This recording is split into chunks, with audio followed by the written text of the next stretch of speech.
Assessment year 2023-24 की income tax return file करने की लास्ट डेट थी 31 जुलाई 2023। मार्केट में से बहुत सारे टैक्स पेयर्स हैं जिन्होंने सोचा था कि इनकम टैक्स डिपार्टमेंट जो है वो इस बार भी इनकम टैक्स की डेडलाइन को एक्सटेंड करेगा।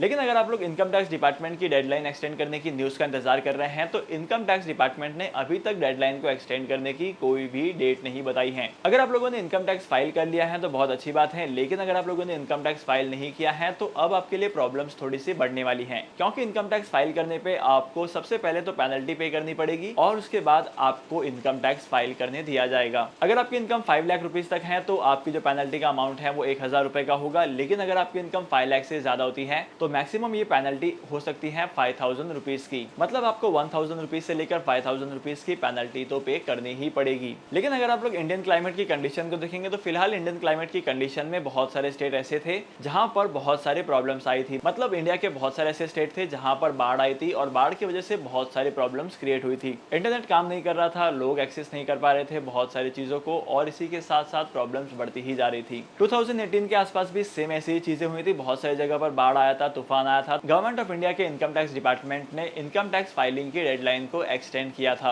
और अगर 2023 की बात की जाए तो 2023 की सिचुएशन भी कुछ ऐसी थी। तो टैक्स पेयर का ये सोचना भी गलत नहीं है कि इनकम टैक्स डिपार्टमेंट को आईटीआर फाइलिंग की डेडलाइन को एक्सटेंड करना चाहिए। इसके पीछे के भी 3 इंपॉर्टेंट रीजंस हैं। सबसे पहली बात तो यह है कि अगर आप लोग इंडिया के क्लाइमेट कंडीशन को देखेंगे तो रिसेंटली इंडिया में ऐसे बहुत सारे इंसिडेंट्स हुए हैं, ऐसे बहुत सारे स्टेट्स हैं जहां पर बाढ़ आई थी, फ्लड आया था और इसकी वजह से बहुत सारा नुकसान हुआ था। इंटरनेट कनेक्शन काम नहीं कर रहे थे, इलेक्ट्रिसिटी काम नहीं कर रही थी और इसी के साथ साथ बहुत सारे प्रॉब्लम्स आए थे, जिसकी वजह से आईटीआर फाइल करने में बहुत ज़्यादा प्रॉब्लम हुई थी। अगर आप लोग उत्तराखंड, तेलंगाना, हिमाचल प्रदेश और महाराष्ट्र में रहते हैं तो आपने इन सारी चीज़ों को फेस किया होगा। 2018 में सेम चीज़ हुई थी केरला में, वहाँ पर बहुत सारा फ्लड आया था और इसकी वजह से इनकम टैक्स डिपार्टमेंट ने इनकम टैक्स फाइलिंग की डेडलाइन को एक्सटेंड भी किया था। इसके बाद सेकंड इंपॉर्टेंट रीजन आता है खुद इनकम टैक्स डिपार्टमेंट का। अब शायद आपके दिमाग में कंफ्यूजन हो रही होगी कि इनकम टैक्स डिपार्टमेंट कैसे। इनकम टैक्स डिपार्टमेंट ने 2 साल पहले अपने नए पोर्टल को लॉन्च किया था जहां पर आप अपने आईटीआर को फाइल कर सकते हैं, और करंटली अगर आप इनकम टैक्स पोर्टल को देखेंगे तब यहाँ पर ये इतना एफिशिएंट नहीं है।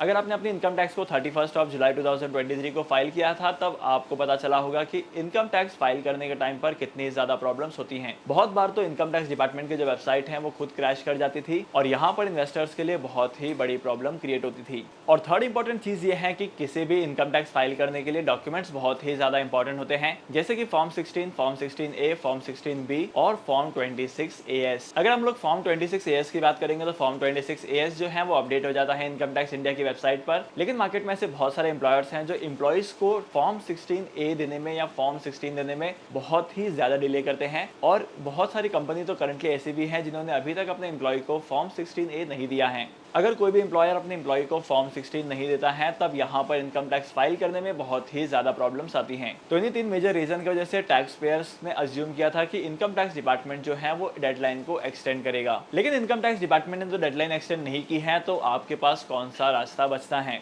अगर आप लोग हर साल इनकम टैक्स फाइल करते हैं तो आपके लिए इनकम टैक्स फाइल करना बहुत ही ज़्यादा इंपॉर्टेंट है। और जैसे कि मैंने आपको वीडियो के स्टार्टिंग में बताया है कि अगर आपकी इनकम 5 लाख रुपीज तक है तो आपको पेनल्टी पे करनी पड़ेगी सबसे पहले 1000 रुपए की, और जैसे ही आप इस पेनल्टी का पेमेंट करते हैं वैसे ही आप इनकम टैक्स फॉर्म को भर सकते हैं और यहाँ पर अपने रिटर्न्स को फाइल कर सकते हैं। तो आपको इनकम टैक्स डिपार्टमेंट के नोटिस का इंतजार नहीं करना है। आई वुड पर्सनली रिकमेंड कि आपको अपना आईटीआर फाइल कर देना है पेनल्टी पे करके भी, क्योंकि जितना डिले आप करेंगे उतनी ज्यादा आपकी टैक्स लायबिलिटी पर इंटरेस्ट बढ़ता जाएगा। देखो, अगर आप इनकम टैक्स फाइल करने में डिले करेंगे तब यहाँ पर आपकी पेनल्टी तो नहीं बढ़ेगी, लेकिन इनकम टैक्स फाइलिंग में जो इंटरेस्ट होता है, जो आपके टैक्स लायबिलिटी पे इंटरेस्ट होता है, वो बढ़ते जाएगा under section 234A, 234B, 234C।